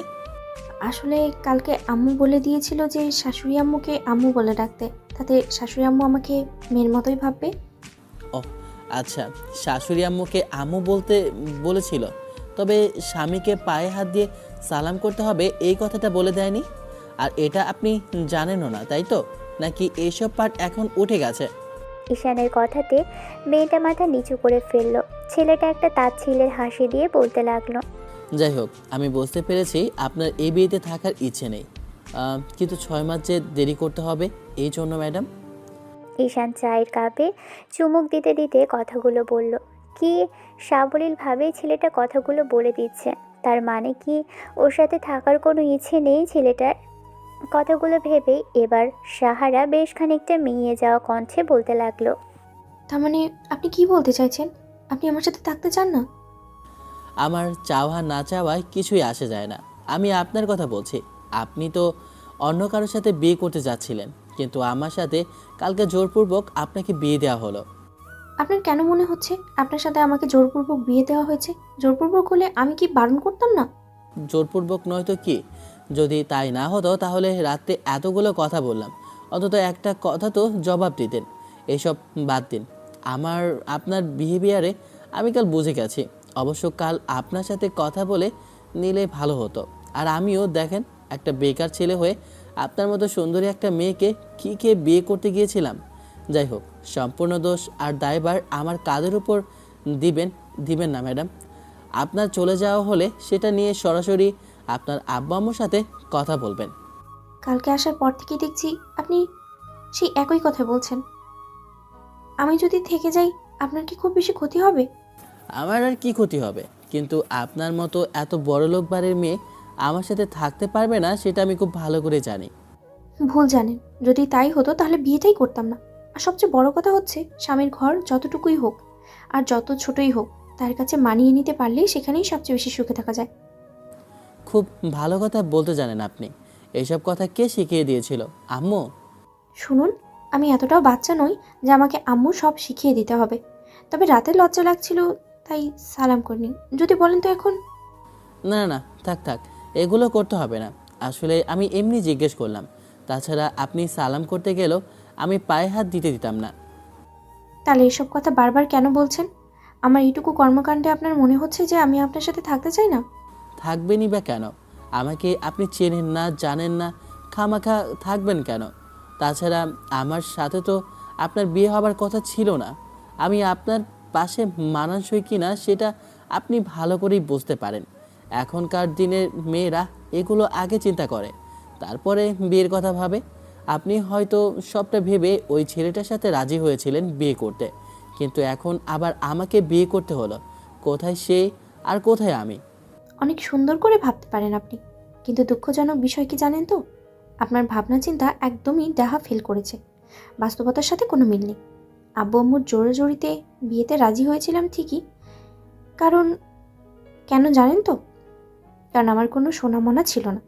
বিয়ে যাকে করবো তাকেই ভালোবাসবো ভেবে রেখেছিলাম। আপনি বিয়ে যাকে করবেন তাকে ভালোবাসার চেহারা সুরত যে এরকম আমি জানতাম না। কথাই বলতে চাচ্ছেন না, আবার সেখানে নাকি তাকে মানিয়ে নেবেন। আপনি কি সামান্যটুকু সময় আমাকে দিতে চাইছেন না? তারপরেও যদি আপনার খুব বেশি সন্দেহ হয়, তাহলে আপনি যা খুশি তাই করতে পারেন আমার সাথে। তারপরেও সাহারা, আমি কোনো কাপুরুষ নই। ঈশান চায়ের কাপটা রেখে ওয়াশরুমে চলে গেল। ছেলেটা রাগ করলো কিনা কে জানে। ফ্রেশ হয়ে বেরিয়ে আসতেই সাহারা দেখলো ঈশান একটা টাওয়েল পরে দাঁড়িয়ে আছে। ছেলেটা এরকম উদম গায়ে দাঁড়িয়ে থাকতে দেখে সাহারা লজ্জা পেয়ে দৌড়ে ব্যালকনিতে চলে গেল। ঈশান মেয়েটাকে এরকম লজ্জা পেতে দেখে বেশ খানিকটা ভালোই লাগলো। এদিকে এসে খেয়াল করলো বেডের উপর কালো শার্ট, কালো প্যান্ট, কালো ঘড়ি সব কিছুই ম্যাচিং করে রাখা। ঈশান একবার ব্যালকনিতে তাকালো। সাহারা রেলিংয়ে হাত দিয়ে কী সব বিড়বিড় করছে। ঈশান খেয়াল করলো মেয়েটা কালো শাড়ি পরেছে, আর যেটাতে ওকে এত বেশি সুন্দর লাগছিল তার উপর ভেজা চুলগুলো থেকে টুপ টুপ করে এখনও পানি পড়ছে। ঈশান রেডি হয়ে নিয়ে মেয়েটাকে ডাকলো। সাহারা রুমে ঢুকলো। ঈশান বলল, নিন চলুন এবার। যাব, কিন্তু তার আগে আপনি না, তুমি করে বলেন। সেটা সময়ই বলে দিবে। এখন এত সহজে তুমি কথাটা আসবে না মুখ দিয়ে। দুজনে নিচে আসলো, খাওয়া দাওয়া করলো। তারপর আব্বু আম্মুর সাথে কথা বলল। আব্বু লোকজন ইনভাইট করার জন্য বাইরে বেরিয়ে পড়লো। ঈশানকে বলল বাসায় থাকতে। নতুন বিয়ে করেছে, বাসা থেকে যেখানে সেখানে না দৌড়াদৌড়ি করতে। বাসায় থেকে ঈশানকে যেসব কাজ দিয়ে গেল ও সেগুলোই করতে লাগলো। মেয়েটা আশেপাশে ঘুরঘুর করছে, ঈশান সেটা বুঝতে পারছে। তবে কি করতে চাইছে মেয়েটা কে জানে। তাহলে কি ওর সাথে থেকে থেকে যাওয়ার চিন্তাভাবনা করছে? এটা সাহারার বান্ধবীর বাসা, তাই আম্মুর সাথে বেশ খানিকটা বেশি হাসাহাসি করে কথা বলছিল। ঈশান এবার বোনকে উদ্দেশ্য করে বলতে লাগলো, সকালবেলা চাটা খুব সুন্দর হয়েছিল বোন, আর এক কাপ চা দিয়ে যা তো। চায়ের কথা শুনতেই সুইটি চোখ বড় বড় করে ওর বান্ধবীর দিকে তাকালো। মেয়েটা মাথা নিচু করে ফেললো, লজ্জা পেয়েছে বোধহয়। সকালবেলা চাটা সাহারা নিজে হাতেই করেছিল। সবাই খেয়ে প্রশংসা করেছে, শেষ পর্যন্ত জামাইও করলো। এবার মেয়েটাকে লজ্জা পেতে দেখে সুইটি ওকে এক হাতে জড়িয়ে ধরে বলতে লাগলো, যাও, আমার ভাইয়ের শোনাবো, আর এক কাপ চা করে নিয়ে জামাইয়ের কাছে যাও। বান্ধবীর এরকম ঠেস মারা কথাতে মেয়েটা আরও লজ্জা পেয়ে দৌড়ে কিচেনে ঢুকলো। তারপর মিনিট 15 বাদে চা বানিয়ে এনে ঈশানের সামনে গিয়ে বলতে লাগলো, এ কি, আপনি কেন? কেন? আমি আনলে কি খুব বেশি ক্ষতি হবে? তাছাড়া আমি এই বাড়ির বউ। এখন থেকে আপনার জন্য সব কিছু আমিই করব। কোনো সমস্যা আছে আপনার? সমস্যা তো নেই, কিন্তু আপনার হাব ভাব দেখে মনে হচ্ছে এখানে আপনি পার্মানেন্ট থাকার চিন্তা ভাবনা করছেন। ঘটনাটা কি সত্যি নাকি ম্যাডাম? মেয়েটা মুচকি হেসে মুখটা অন্যদিকে ঘুরিয়ে রেখে বলতে লাগলো, কেন? থেকে গেলে কি আপনার খুব বেশি সমস্যা? নাকি আপনার লাইফে এমন কেউ আছে যে আমি থেকে গেলে তাকে আনতে পারবেন না? না, ঠিক তেমনটা না। তবে আপনাকে দেখে আমার বিশ্বাস হয় না যে আপনি আমার এখানে থাকবেন। সেদিন আপনি আমার সাথে যেভাবে কথা কাটাকাটি করেছেন, তাতে আমার সাথে থাকার মতো পাবলিক তো আপনাকে দেখে মনে হচ্ছে না। সাহারা একটা রাগী দৃষ্টিতে তাকিয়ে তারপর পরক্ষণেই নিজের মেজাজটাকে ঠান্ডা করে নিল। জামাইয়ের উপর আর যাই হোক রাগ দেখানো যাবে না, তাতে হয়তো ছেলেটা বলবে আজকালকার দিনের মেয়ের মতোই এরকম ঝামেলা করছে। মেয়েদের স্বামীর উপর এরকম চোটপাট করতে নেই। তাতে দরজাল বউ বলে অভিহিত করবে সবাই। তার উপর বান্ধবীর ভাই, জামাই, এসব বিষয় নিয়ে বান্ধবী তো হাজারটা কথা শোনাবে। এবার সাহারা এসে ওর বান্ধবীর সাথে কথা বলতে লাগলো। ঈশানের দুপুরের খাবারের পর বেশ খানিকটা ঘুম ঘুম পাচ্ছিল। আজকে প্রথম দিন, তাই তেমন কোনো কাজ ছিল না। এই কয়েকজনকে ফোন করে কাজের কথা বলা হলো। আর আবু কিছুক্ষণের ভিতর বাসায় এসে ফ্রেশ হয়ে খাওয়া দাওয়া করে নিয়েছে। কয়েকজনকে ইনভাইট করতে গিয়েছিল, বেশ তাড়াতাড়ি চলে এসেছে অফিস থেকে। ঈশানের রুমে এসে বেডে শুয়ে পড়েছে। কখন ঘুমিয়ে পড়েছে কে জানে। সাহারা আশেপাশে ঈশানকে কোথাও পেল না। এবার আম্মু এসে ওকে উদ্দেশ্য করে বলল, বৌমা, ঈশান কোথায়? ওনাকে তো আশেপাশে কোথাও দেখছি না। উনি মনে হয় রুমে চলে গেছেন আম্মু। মেয়ে আর বউ এখানে বসে বসে আড্ডা দিচ্ছে, এগুলো ভালো দেখায় না মামনি। কয়েকটা দিন যাক, তারপর না হয় তোমার জামাই বাইরে গেলে তখন আড্ডা দেবে। এখন বিয়ে হয়েছে, কয়েকটা দিন স্বামীর আশেপাশে থাকতে হয়, ভালোবাসা মহব্বত বাড়ে এতে। যাও, রুমে যাও, আর গিয়ে আমার ছেলেটার সাথে একটু কথা বলা আর সহজ হওয়ার চেষ্টা করো। আর সুইটি, তোকেও বলি, বান্ধবীর সাথে এত কিসের কথা? বান্ধবী এসেছে এ বাসা থেকে কি চলে যাওয়ার জন্য? এবার অন্তত ভাইয়ের জন্য একটু বান্ধবীকে ছাড়। প্রথমে সাহারার মনটা খারাপ হলেও পরক্ষণে যখন এরকম কথা শুনলো, লজ্জায় মেয়েটা তাড়াহুড়ো করে রুমে আসলো। কতক্ষণ যাবৎ বসেছিল কে জানে, তবে ঈশানের মুখের দিকে তাকিয়েছিল। গত আধা ঘন্টা যাবৎ ছেলেটার ঘুম ভাঙেনি। 4টা বেজে গেছে। এবার সাহারার মনে হলো ওকে ডেকে তোলা উচিত, তাই মেয়েটা এসে ঈশানের পাশে বসলো। তারপর ওর কয়েকটা ডাকলো ছেলেটাকে। এই যে শুনছেন, উঠুন না, দেখুন 4টি বেজে গেছে। কখন ঘুমিয়েছেন আপনি? ঈশানকে কয়েকবার ডাকার পরও যখন উঠল না, তখন মেয়েটা ঈশানের হাতের উপর ধাক্কা দিয়ে বলতে লাগলো, এই যে শুনছেন, উঠুন প্লিজ। দেখুন এভাবে পড়ে পড়ে ঘুমালে আব্বু রাগ করবে, প্লিজ উঠুন না। মেয়েটাকে ঈশানকে কেন ডাকছে ওই ভালো জানে। ওকে এভাবে চুপচাপ থাকতে দেখে ভালো লাগছে না। সবসময় বকবক করতে থাকা ছেলেটা একটার পর একটা বায়না করছে।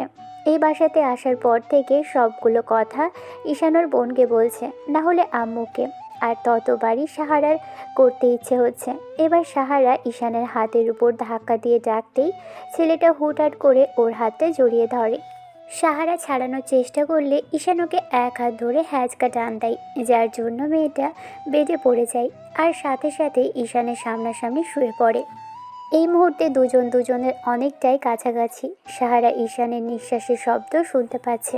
ওর বুকের হৃদয়ে হৃদস্পন্দনটা কতটুকু জোরে জোরে হচ্ছে সেটাও খুব ভালোভাবে বুঝতে পারছে। মেয়েটা ড্যাব ড্যাব করে ওর এই ঘুমন্ত চেহারার দিকে তাকিয়ে রইল। ছেলেটার মুখে খোঁচা খোঁচা দাড়ি, তারপর চোখ দুটো একদম বাচ্চাদের মতো। ঘুমন্ত অবস্থায় একটা ছোট্ট বাচ্চাদের মতো লাগছে। সাহারা ঈশানের দিকে ফিরে তাকিয়ে রইল। কিছুটা সময় যেতেই ঈশান হুটহাট করেই ওকে আষ্টে পিষ্টে বুকের সাথে জড়িয়ে ধরল। মেয়েটা ওকে ছাড়ানোর চেষ্টা তো করলই না, উল্টো ঈশান ওকে জড়িয়ে ধরতেই সাহারা আলতো করে ওর বুকের সাথে মিশিয়ে গেল। ঘুম ভাঙলো দুজনের 5টার দিকে। ঘুম ভাঙতেই ঈশান খেয়াল করলো সাহারা ওকে জড়িয়ে ধরে রেখেছে। এমন কিছু দেখেই ঈশান খানিকটা অবাক হলেও মেয়েটার মুখের দিকে অনেকক্ষণ যাবৎ তাকিয়ে রইল, কারণ মেয়েটা এই অবস্থাতে দেখতে অসম্ভব রকমের কিউট লাগছে। ওর বুকের মধ্যে মুখ লুকিয়ে রেখেছিল। ঈশান ওকে আলতো করে ছাড়িয়ে নিয়ে ওর মায়াবী মুখটার দিকে তাকিয়েছিল, কারণ কালকে রাতে ওকে দেখার সুযোগ হয়নি। নিজের বউকে দেখবে, এতে আবার অন্যায়ের কি আছে? আর মেয়েটা তো বলছে ওর সাথে নাকি থাকার চেষ্টা করবে, তাহলে দেখলে কি এমন ক্ষতি? এবার মিনিট 5 মধ্যে সাহারারও ওর বুকের মধ্যে একটু নড়ে চড়ে উঠল। ঈশান ওকে আলতো করে ছেড়ে দিয়ে সাহারার ঘুম ভাঙে। তারপর নিজেকে আবিষ্কার করে স্বামীর বুকে। খানিকটা লজ্জা পেয়ে নিজেকে ছাড়িয়ে নিয়ে সেখান থেকে উঠে যেতে নিলেই খেয়াল করলো ঈশানের সাথে সাথে ওর চুলটা আটকে গেছে। সাহারার চুলে টান পড়তেই মেয়েটা কুকিয়ে ওঠে। তখন ঈশান বলতে লাগলো, ওয়েট, এত তাড়াহুড়ো করতে হবে না, শেষে চুলে ব্যথা পাবেন। দেখি আমি ছাড়িয়ে দিচ্ছি। কয়েক মিনিট ধরে চেষ্টা করে চুলগুলো ছাড়াতে পারল না। এত লম্বা চুল কিভাবে পেঁচিয়েছে। শেষে ঈশান শার্টের বোতামটা খুলে ফেলতেই চুলগুলো ছাড়ল। মেয়েটা ঈশানের দিকে এতক্ষণ হাঁ করে তাকিয়েছিল, ড্যাব ড্যাব করে চোখ দিয়ে যেন গিলে খাচ্ছিল। ঈশান যখনই সাহারাকে এরকম হাঁ করে তাকিয়ে থাকতে দেখলো, তখনই মেয়েটা লজ্জা পেয়ে দৌড়ে ওয়াশরুমে গেল। কিছুক্ষণ বাদে ঈশানও ফ্রেশ হয়ে নিচে আসতেই নাস্তা করে আবারও কথা বলতে আরম্ভ করলো। এরই মাঝে আম্মু আর সুইটি রান্না করা শেষ করলো। আব্বু রাতে বাসায় আসলে সবাই একসাথে খেয়ে নিল। এখন পুরো পরিবারটাকে দেখে মনে হচ্ছে হ্যাপি ফ্যামিলি। এবার আম্মু ওদের দুজনকে উদ্দেশ্য করে বলতে লাগলো, এবার আমার পুরো পরিবারটাকে ভরা ভরা লাগছে। আর একটু কমপ্লিট হতো যদি একটা বাচ্চা কাচ্চা থাকতো তোমাদের। কতদিন ধরে ছেলেটাকে বলছে বিয়ে করতে, গত 1 বছর যাবৎ বিয়ের কথা বলেই যাচ্ছি। এতদিনে বিয়ে করলে বাচ্চা কাচ্চা হয়ে যেত, আর না হলে নাতি নাতনি হওয়ার পথে থাকতো। কিন্তু কে শোনে কার কথা? শোনো বৌমা, আমি তোমাদের স্রেফ বলে দিচ্ছি, খুব শীঘ্রই আমার নাতি নাতনি চাই। বিয়ে হয়েছে, এবার খুব তাড়াতাড়ি বেবির প্ল্যানিং করে ফেলো। মেয়েটা লজ্জায় শেষ হয়ে যাচ্ছে শাশুড়ির এমন কথা শুনে। শেষে আর সেখানে বসতে পারল না। খাওয়া শেষ করে দৌড়ে সেখান থেকে উঠে গেল। ঈশান বেশ খানিকটা বিরক্তি নিয়ে আম্মুর দিকে তাকিয়ে বলল, আম্মু, তুমিও না কী সব আজে বাজে কথা বলো। একে তো এরকম একটা পরিস্থিতির মধ্যে দিয়ে বিয়ে হয়েছে, জানি না মেয়েটা আমার সাথে থাকবে কিনা, আর তুমি কিনা এরকম কথা বলছো।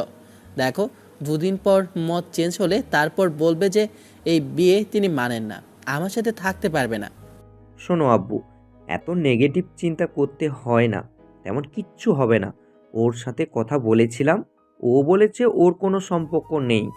তাছাড়া যেহেতু বিয়েটা করেই নিয়েছো, তাহলে আর কোথায় যাবে? মেয়েদের ওরকম কিছু থাকলেও বিয়ের পর সবটা ভুলে যায়। এখন তোমরা নিজেদের মতো করে সময় কাটাও, তারপর দেখবে আস্তে আস্তে সব ঠিক হয়ে যাবে। ঈশান রুমে এসে বেডে শুয়েই মেয়েটাও এসে অন্য পাশে শুলো। কিন্তু আজকে মাঝে কোলবালিশ দেয়নি কেন? ঈশান অবাক হলো। তারপর বেশ খানিকটা ভ্রু বাঁকিয়ে মেয়েটার দিকে তাকিয়ে বলতে লাগলো, এই যে ম্যাডাম, আজকে মাঝখানে কোলবালিশ দেননি যে? ঘুমের ঘরে যদি আবার জড়িয়ে ধরি তখন কিন্তু খারাপ লাগবে আপনার। দুপুরে তো এরকম করে জড়িয়ে ধরেছিলেন, তাতে কি খুব বেশি খারাপ লেগেছে? আর কাল রাত থেকে যতবার ডিভোর্সের কথা মুখে বলেছেন, ততবারই মনে হয়েছে যে যদি মাঝখানে বালিশ দিই তাতে ভাববেন যে আমি আপনার সাথে থাকতে চাই না। তাই আর বালিশ দেওয়ার প্রয়োজন মনে করি না। আপনি চাইলে আর একটু কাছে আসতে পারেন। সেটা ঠিক আছে, একটা কথা বলুন তো, আমি তো তখন একা ঘুমিয়েছিলাম, কিন্তু আপনি কখন আমার পাশে এসে শুলেন? আর এতটা কাছেই কিভাবে আসলেন? আমার বয়ে গেছে আপনার কাছে আসতে। আপনাকে ডাকতে এসেছিলাম, আর আপনি আমার হাত ধরে টেনে একদম বেডে ফেলেছেন। তারপর উপায় না পেয়ে আপনার কাছেই শুয়েছিলাম, আর ঘুমের ঘরেই তো আমাকে আশেপাশে জড়িয়ে ধরলেন। কি করব, একজন ঘুমন্ত মানুষকে তো আর ডেকে তোলা যায় না। কেন যায় না? অস্বস্তি লাগলে আপনি আমাকে ডাকতে পারতেন, খামোখা। হ্যাঁ, 2 মিনিট যাবত ডাকছিলাম তো, ডাকার ফলেই ওইরকম কিছু হয়েছে। আর 2 মিনিট ডাকলে যে কি করতেন তার তো ঠিক ছিল না। শুনুন, আমি যাতে মাতাল হলেও তাহলে কিন্তু ঠিক। তার মানে আপনি নেশা করেন, আবার মাতাল হয়ে বাসায় এসে আমাকে পেটাবেন? পাগল নাকি পায়জামা? সেটা জানি না, তবে এই তুমিটা যেন সারা জীবন থেকে যায়। ঈশান ফিক করে হেসে দিল। এবার মেয়েটার মুখের দিকে তাকিয়ে কখন যে ঘুমিয়ে পড়েছে জানে না, তবে মেয়েটা লজ্জায় লাল হয়ে যাচ্ছিল। ড্রিম লাইটের আলোতে সেটা ঈশান স্পষ্ট বুঝতে পারছিল। পরদিন সকালে সেই একই অবস্থা। মেয়েটা ঈশানকে জড়িয়ে ধরে রেখেছে, আর সাহারাও ঈশানের বুকে মাথা রেখে ওকে জড়িয়ে ধরে রেখেছে। উঠে আবার সেই একইভাবে লজ্জা পেল মেয়েটা। এমন করেই কাটলো পুরো 7টা দিন। 7 দিনের মাথায় সেদিন সকাল থেকে সন্ধ্যা অবধি রিসেপশনের অনুষ্ঠানের জন্য সব ব্যস্ত ছিল। আর সাহারাকেও ভারী ভারী পোশাক আর দামি গহনা পরে সবার সামনে সঙের মতো বসে থাকতে হয়েছে। মেয়েটাকে হিসাব পড়ানো হয়েছিল, তবে ঈশানের এগুলো পছন্দ না, নিজের বউকে সবার সামনে দেখানো। কিন্তু আজকালকার দিনে নিয়ম, তাই ঈশানকেও একটু রিকোয়েস্ট করেছিল, না হলে ঈশান ওর কাউকে বউ দেখাতো না। সাহারার এই বিষয়টা খুব ভালো লেগেছিল যে ওর একমাত্র ব্যক্তিগত পুরুষ কিনা ওকে অন্য কারোর সামনে যেতে দিতে চায় না। ঈশান জোর গলায় বলেছিল বউটা শুধু ওর, তাই ও অন্য কাউকে দেখাতে ইচ্ছুক নয়। এই বিষয়টা সাহারা সারাদিন ভেবেছে। রাতে যখন দুজনে বেডে শুয়ে আছে তখন সাহারা এসে ঈশানকে উদ্দেশ্য করে বলল, আচ্ছা শুনুন না, তখন আপনি ওই কথাটা আব্বুকে এমন করে বললেন কেন? কোন কথাটা? ওই যে আপনার বউকে আপনি অন্য কাউকে দেখাতে ইচ্ছুক নন। কেন দেখাবো? আমার এত স্বাদের বউটাকে আমি সবার সামনে শো করে বেড়াবো, সেটা কি খুব ভালো দেখায় নাকি? কেন আপনাকে কেউ দেখবে না সেটা আপনার কাছে ভালো লাগেনি? না না, আমার কাছে তো ভালো লেগেছে, সেজন্যই বললাম। আসলে এরকম করে সবাই বলে না তো, তাই আর কি। শুনুন ম্যাডাম, কে কি বললো না বললো আমি সেটা জানি না, তবে যে আমার একান্ত ব্যক্তিগত সে শুধু আমারই। অন্য কাউকে তাকে আমি কেন দর্শন করাবো, কিংবা সবার সামনে সঙ্গের মতো বসিয়ে রাখবো, সেটাতে আমি ইচ্ছুক নই। তাহলে বারবার চলে যাওয়ার কথা কেন বলছেন সেদিন? জানতাম নাকি যে তুমি থাকতে চাও? তাছাড়া আস্তে আস্তে হ্যাঁ, কি আস্তে আস্তে? না, কিছু না, সব কথা বুঝতে হয় না। এবার ঘুমাও শোনাবো। ঈশান সাহারাকে মাঝে মাঝে সোনা জান বলে ফেলে হুটহাট করে। তাহলে কি ছেলেটার আগে কোনো গার্লফ্রেন্ড ছিল তাকে এসব বলতো? সেখান থেকে এসব শিখেছে। তবে সাহারার এসব ভালো লাগছে যে ঈশান ওকে হুটহাট করে এমন আদুরে নামে ডাকে। 10ম দিনের মাথায় সেদিন ঈশান অফিসে যেতে শুরু করবে বলেছিল। সাহারা সকালবেলা থেকে ছেলেটার আশেপাশে ঘুরঘুর করতে লাগলো। ঈশান একাই টাইটা বাঁধল, কিন্তু মেয়েটা একটাবার ওর কাছে আসলো না। ঈশান তখন বেশ খানিকটা বিরক্তি নিয়ে বলতে আরম্ভ করলো, আমি বাসায় থাকলে তো তোমাকে ডিস্টার্ব করি আর হাজারবার লজ্জায় ফেলি, আশেপাশে ঘুরঘুর করতে থাকি। এখন থেকে আর সেটা করব না। এখন তুমি তোমার বান্ধবী আর আম্মুর সাথে ইচ্ছা মতো আড্ডা দিতে পারবে। নাও, এবার তোমার কিছু বলা থাকলে বলতে পারো। মেয়েটা মাথা নেড়ে না সুযোগ উত্তর দিয়ে পাতা নিচু করে রইল। ঈশান ওর সামনে এসে দাঁড়িয়ে বলতে লাগলো, স্বামী অফিসে যাচ্ছে, কিছু বলার নেই তোমার? ঠিক আছে, বলতে হবে না। সাহারা কিছু বলতে যাবে তার আগেই ঈশান দ্রুত পায়ে হেঁটে সেখান থেকে চলে গেল। নিচে এসে আম্মুর কাছে বলে তারপর অফিসের উদ্দেশ্যে বেরিয়ে পড়ল। অফিসে গিয়ে ফোন দিতে ইচ্ছে হলো বউটাকে। ঈশানের কাছাকাছি আসার চেষ্টা করছে। তাছাড়া বিয়ে করেছে, আর কত দিনই বা দূরে থাকার চেষ্টা করবে, যেহেতু মেয়েটার মুখের কথা ওর কোনো রিলেশন ছিল না। আর সত্যি বলেছে কিনা সেটা ঈশান বোনের থেকে শুনে নিয়েছে। মেয়েটা সব কিছু লুকোতে পারলেও তার বেস্ট ফ্রেন্ডের থেকে রিলেশনের কথা লুকোতে পারে না। তাই ঈশান সুইটির থেকে শুনেছে সাহারার আগে কোনো ছেলের সাথে রিলেশন ছিল না, তবে অনেকগুলো ছেলে ওকে পছন্দ করত, এটুকুই জানতে পেরেছে। ঈশান রাগের মাথায় অফিসে এসে আর মেয়েটাকে কল করলো না। ইচ্ছে ছিল মেয়েটাকে কল করে একটু জ্বালানোর, কারণ ও প্রচুর পরিমাণে ঈশানের সামনে লজ্জা পায়। সেটা ওর কাজে কর্মে আর মুখের এক্সপ্রেশন দেখেই বোঝা যায়। ঈশান দুপুর অবধি অফিসে ছিল, কিন্তু আর ভালো লাগছিল না, কেন জানি হাঁসফাঁস লাগছিল। বাসায় চলে আসলো দুপুর শেষে। তারপর এসে খাবার খেতেই খেয়াল করলো মেয়েটা কেমন মুখ গোমড়া করে বসে আছে। ঈশান রুমে আসলো, সবে মাত্র আধশোয়া হয়ে বসে আছে। মেয়েটা এসে ওর সামনে দাঁড়ালো আর শাড়ির আঁচলে আঙুল পেঁচাতে লাগলো। ঈশান খেয়াল করলো মেয়েটা আজকে নীল শাড়ি পরেছে। শাড়িটা বেশ সুন্দর করে পরতে পারে, কিন্তু ঈশানের ইচ্ছে ছিল ওকে শাড়ি পরিয়ে দেওয়া, কিন্তু বউ তো শাড়ি পরতে জানে, তাই ইচ্ছে করেই পরায়নি। ঈশান মেয়েটার এমন মুখ গোমড়া দেখে বলল, কি হয়েছে ম্যাডামের, এরকম মুখ গোমরা করে আছে কেন? কিছু না। তাহলে বাসার কথা মনে পড়েছে নাকি, নাকি কেউ কিছু বলেছে? বললাম তো কিছু হয়নি। তাহলে মুখ গোমরা করা থাকার মেয়ে তো আপনি না। এদিকে আসুন দেখি কি হয়েছে। মেয়েটা আসছিল না, তাই ঈশান এবার হাত বাড়িয়ে দিতেই সাহারা এগিয়ে এসে বেডের সামনে দাঁড়ালো। এবার ঈশান উঠে বসলো। তারপর মেয়েটাকে আলতো করে নিজের কোলের মধ্যে বসিয়ে দিতেই সাহারা অবাক হলো। ঈশান ওকে আরেকটু চমকে দিয়ে এক হাতে কোমর পেঁচিয়ে ধরলো, তারপর ঘাড়ে থুতনি ঠেকিয়ে বলল, কি হয়েছে জান, বলো আমাকে। বললাম তো কিছু হয়নি। সকালে চলে গেলাম, তখন কথা বলে না। এখন আবার তোমার জন্যই বাসায় চলে আসলাম। তোমাকে ছেড়ে গিয়ে ভালো লাগছিল না, তাই ফিরে আসলাম। আর বাসাতে এসে যদি দেখি তুমি এরকম মন খারাপ করে আছো, তাহলে আবার আমাকে বাসার বাইরে যেতে হবে শোনা। সাহারা এবার ফ্যাজ ফ্যাজ করে কেঁদেই ফেলল আর ঈশানের শার্টটা খামচে ধরে বলতে লাগলো, আমি তো বলতে চাইছিলাম, তখন আপনি না শুনেই চলে গেলেন কেন? ঈশান সাহারার গলায় আর ঘাড়ে একটু নাক ঘষে দিতেই মেয়েটা চোখ জোড়া বন্ধ করে নিল। এক হাতে শাড়িটা খামচে ধরে বলতে লাগলো, আমি যত আপনার কাছে আসতে চাই আপনি ততই কেমন করে যেন দূরে ঠেলতে নামেন। তাই ঠিক আছে, আর দূরে ঠেলে দেব না। সরি শোনাবো। জামাই প্রথম দিন অফিসে যাচ্ছে, কাছে এসেও তো টাইটা নিয়ে একটু বেঁধে দিতে পারতে। আমি তোমার কোমরে জড়িয়ে ধরতাম, একটা চুমো দিয়ে যেতাম। ওই জন্যই তো রাগের মাথায় গিয়ে আর কল দেইনি। ভেবেছিলাম তুমি আমাকে কল দেবে, কিন্তু তাও দাওনি। অবশ্য দিবেই বা কেন? আমার সাথে তো তোমার বিয়ে হওয়ার কথা ছিল না তোমার।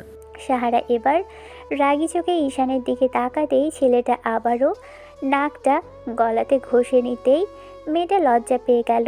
তারপর আবেগের বশে ঈশানের গলাটা দুহাতে জড়িয়ে ধরে ঈশানের মাথায় হাত বুলিয়ে দিয়ে বলল, এই ভালোবাসা সারা জীবন থাকবে তো বউ? আমি চেষ্টা করব। রাগ কমেছে এবার ম্যাডামের? সাহারা শুধু মুখ দিয়ে হুঁ শব্দটা উচ্চারণ করলো। সারাটা দিন বইয়ের আশেপাশে কাটলো ঈশান। তারপর সন্ধ্যার মুখে বাহিরে গেল। ঘণ্টাখানেক পরেই সাহারা ফোন করলে এবার বন্ধুরা ঈশানকে বেশ খানিকটা খুঁচিয়ে কথা বলল। বন্ধুদের সাথে আরও আধা ঘন্টা আড্ডা দিয়ে বাসায় এসে দেখলো মেয়েটা গাল ফুলিয়ে বসে আছে। রাতে ডিনার শেষে সাহারা সব কিছু গুছিয়ে রাখছিল। মেয়েটার কাজ শেষ হতেই ঈশানুকে পাঁজাকোলা করে তুলল। মেয়েটা হক চকিয়ে যেতেই ঈশানুর গালে একটা চুমু দিয়ে সাহারার রাগ করতে চেয়েও পারল না। ঈশান তার আগেই আবার মেয়েটার গালে একটা টুস করে চুমু খেয়ে নিল। মেয়েটা হয়তো এরকম ভালোবাসাই চায় স্বামীর থেকে। রুমে এসে ঈশান মেয়েটাকে বেডে বসালো, তারপর ওর পায়ের কাছে বসে পড়ল। ঈশানের এরকম কর্মকাণ্ডে সাহারা অবাক হলো। তখন ঈশান ওর একটা পা হাঁটুর উপর রাখতে গেলে সাহারা পাটা সরিয়ে নিল। এবার ঈশান জোর করে মেয়েটার পা রেখে এবার একজোড়া নূপুর বের করলো পকেট থেকে। তারপর খুব যত্ন সহকারে নূপুর জোড়া পরিয়ে দিয়ে ডান পায়ে একটা চুমু খেতেই মেয়েটা বেশ খানিকটা অবাক হলো। তারপর পাটা জোর করে সরিয়ে নিয়ে ঈশানকে টেনে উঠিয়ে পাশে বসালো আর আলতো করে জড়িয়ে ধরে বলল, ছি ছি, কি করছেন এগুলো? যেখানে পায়ে হাত দেওয়াটাই ঠিক না সেখানে আপনি। ওইটা আমার ভালোবাসা, সারা জীবন মনে থাকবে। এবার বলো, পছন্দ হয়েছে? যান। আপনি ভালোবেসে যেটা আনবেন আমার জন্য সেটাই আমার জন্য পৃথিবীর সবচেয়ে বড় উপহার। ঈশান এখনও সাহারাকে তেমন গভীরভাবে স্পর্শ করেনি। শুধু এই কয়েকদিনের মধ্যে আজকেই দুবার মেয়েটাকে জড়িয়ে ধরেছে আর কোলে উঠিয়েছে। আর সেদিন ঘুমের মাঝে একবার জড়িয়ে ধরেছিল। এমন করেই কাটলো পুরো একটা মাস। আর একটা মাসে ওদের সম্পর্কের আরও উন্নতি হয়েছে। তবে দুজনের মাঝে কোনো ফিজিক্যালি ইন্টিমেট হওয়াটা এ পর্যন্ত হয়নি। শুধু একদিন ঈশানও ঠোঁটে আলতো করে একটা চুমু খেয়েছিল, আর তাতেই সাহারা এত বেশি লজ্জা পেয়েছিল যে দুদিন ঈশানের সামনে আর কোনো কথাই বলতে পারেনি। তাই ঈশান ভেবেছে যে সাহারা যখন নিজে চাইবে তখনই ওর কাছে আসবে। দুজনের এই চাওয়াটা যে খুব বেশি ভুল ছিল, খুব বেশি অন্যায় ছিল, সেটা প্রমাণ হয়ে গেল এক মাসের মাথায়। সকালবেলা খুব ভালো মনে মেয়েটাকে রেখে অফিসে গিয়েছিল ঈশান। দুপুরবেলা কাজে মনোযোগ দিতে পারছিল না। একটা মিটিং শেষ হতেই কেমন যেন ভালো লাগছিল না। দুপুরে লাঞ্চটা অফিসেই করলো। আজকে আর বাসায় যাওয়া হয়নি লাঞ্চের জন্য, কারণ অফিসের মিটিংটা করতে করতে 2টা পেরিয়ে গিয়েছিল। সবার সাথে লাঞ্চ করে তারপর কেবিনে আসতেই বুঝতে পারলো কাজ তেমন একটা নেই। ঈশানের মনে হলো যে মেয়েটাকে একটাবার কল করবে, কিন্তু তারপরে আবার পরক্ষণে মনে হলো বাসায় গিয়ে সারপ্রাইজ দিলে কেমন হয়।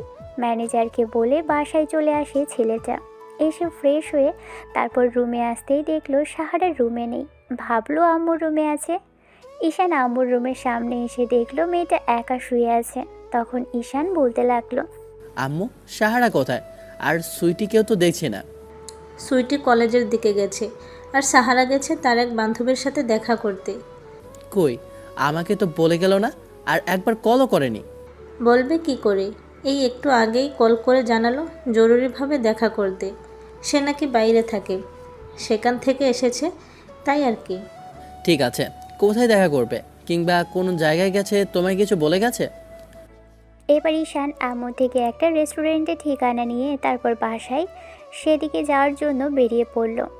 মেয়েটা একা একা আসবে, তাই ভাবলো গিয়ে সারপ্রাইজ দিবে। কিন্তু সেখানে গিয়ে ঈশান যে জীবনের সবচেয়ে বড় সারপ্রাইজ নিয়েই নিজেই হয়ে যাবে ভাবতে পারেনি। রেস্টুরেন্টের ভিতরে আসলো ছেলেটা, তারপর এসে যখন একদম ভিতরের দিকে আসলো, দেখলো এক সাইডে কিছুটা দূরে সাহারা একটা ছেলে সামনাসামনি বসে আছে।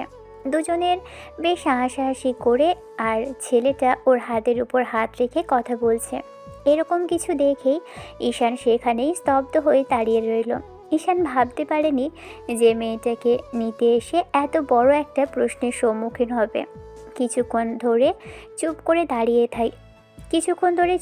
দাঁড়িয়ে থেকে ওদের এরকম কর্মকাণ্ড দেখতে লাগলো।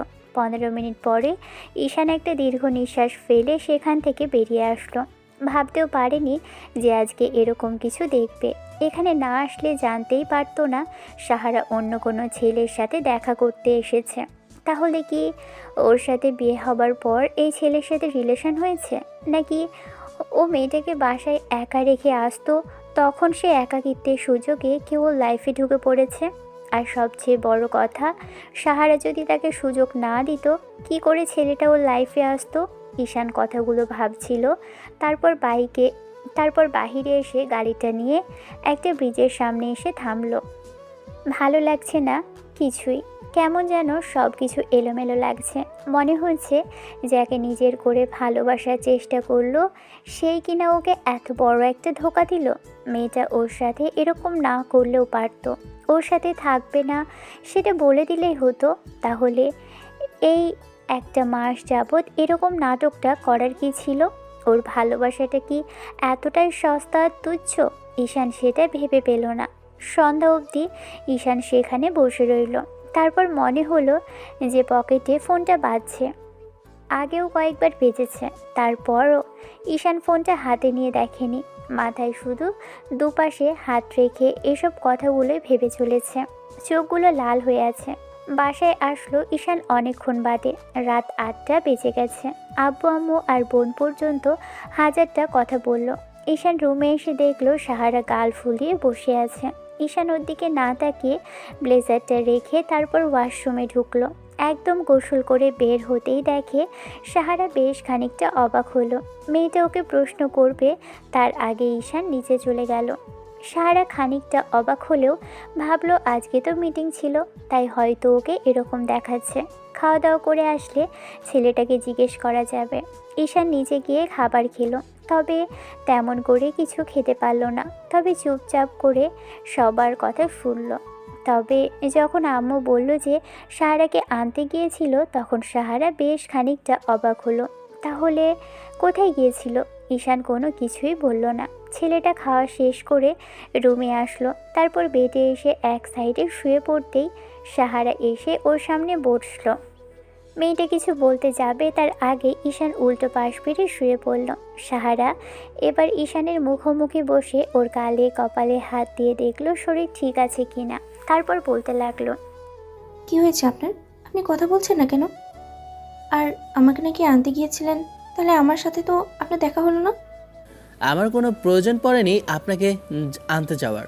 তাছাড়া আপনি তো গিয়েছিলেন নিজের গুরুত্বপূর্ণ কাজে, সেখানে গিয়ে খামোখা আপনাকে ডিস্টার্ব করতে চাইনি। আপনি এমন করে কথা বলছেন কেন? আসলে আপনি মিটিংয়ে ছিলেন, তাই তার উপরে হুটহাট করে কল করলো, তাই বলতে পারিনি। বিশেষ করেন আমি জানতাম না যে ওখানে আপনাকে না বলে গেলে রাগ করবেন। ভেবেছিলাম যে আপনি মিটিংয়ে থাকবেন, তাই আপনাকে ওই টাইমে ডিস্টার্ব করতে চাইনি। নাহলে তো বলেই যেতাম। এরকম রাগ করে আছেন কেন? আমার ঘুম পাচ্ছে, এসব নিয়ে আমি কোনো কথা বলতে চাইছি না। আপনার ঘুমানো হলেও ঘুমান, না হলে এখান থেকে যেতে পারেন। এবার সাহারা ঈশানের দিকে কিছুক্ষণ তাকিয়ে রইল। তারপর ওর পাশে শুয়ে পড়লে ওর মুখোমুখি হয়ে কিছু বলতে যাবে তার আগেই ঈশান চোখ বন্ধ করে নিল। এবার সাহারা ঈশানের হাতের উপর হাত রাখতেই ছেলেটার মনে পড়ে গেল তখন এই হাতের উপরই ছেলেটা হাত রেখেছিল। ঈশান উল্টো পাশ ফিরে শুনল।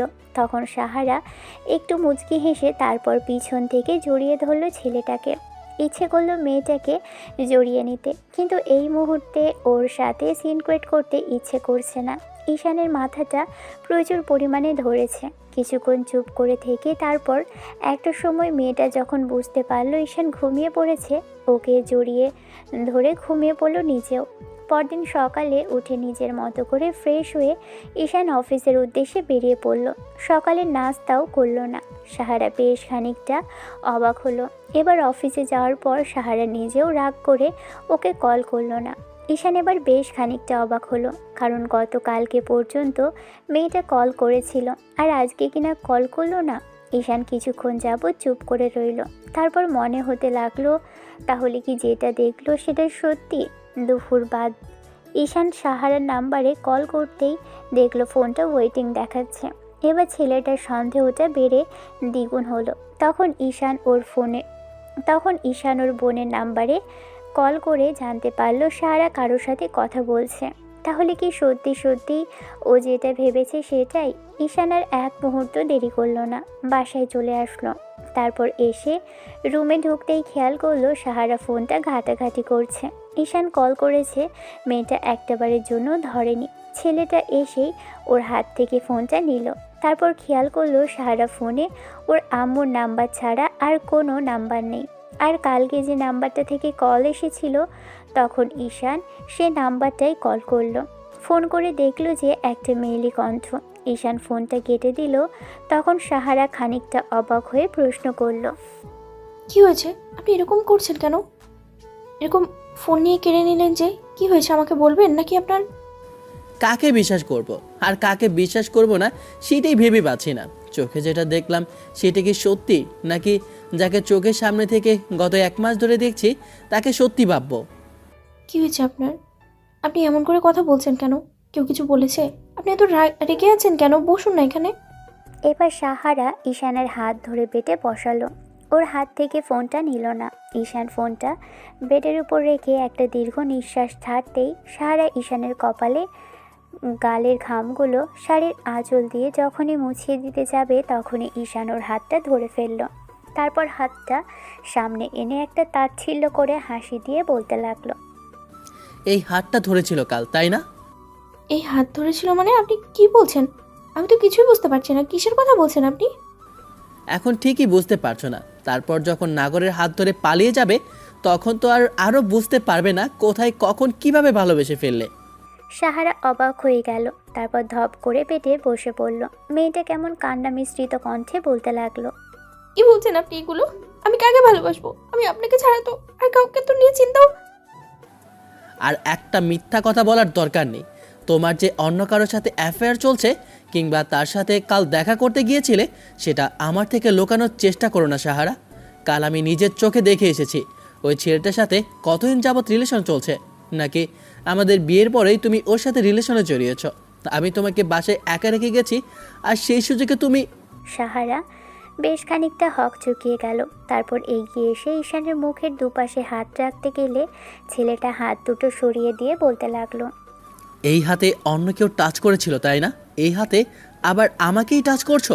আজকের পর থেকে আর এখানে টাচ করবে না আমাকে। প্লিজ ঈশান, বিশ্বাস করুন, আমি এরকম কিছু করিনি। কালকে আমি আমার বান্ধবীর সাথে। আমি আমার নিজের চোখে দেখেছি একটা ছেলের হাত ধরে কথা বলছিলে, তাহলে ওটা কি মিথ্যা ছিল? আমি পাগল হয়েছিলাম যার জন্য তোমাকে বানিয়ে বলছি এসব? বিশ্বাস করুন, ওটা আমার চেনা পরিচিত কেউ না। তবে যে ছেলেটার সাথে আমার বিয়ে ঠিক হয়েছিল সেই ছেলেটার সাথেই কথা বলছিলাম। কিন্তু আমি ওখানে আমার বান্ধবীর সাথে কথা বলতে গিয়েছিলাম। ওর সাথে দেখা করা শেষ হলেও ও যখন চলে যায় তখন বের হতে গেলে ছেলেটার সাথে আমার দেখা হয়। ঈশান, বিশ্বাস করুন, ওর সাথে দেখা করতে আমি যাইনি, কিন্তু দেখা হয়েছে ওখানে যাওয়ার পর।